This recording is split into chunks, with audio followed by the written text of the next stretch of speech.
Hello, in this video I'm gonna show you how to change the video recording quality on GoPro Fusion 360. To do it, click on this button right here until you go to the settings.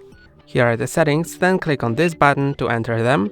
Then make sure you are in the camera mode, so you can see that now when I'm pointing on the top position, then I can switch between different settings, and when I'm in the video mode I can go down to this option right here and I can change it to 3K or 5.2K, and when I'm done I can just go down to done and click on OK. And that's all for today. Don't forget to like and subscribe. See you next time.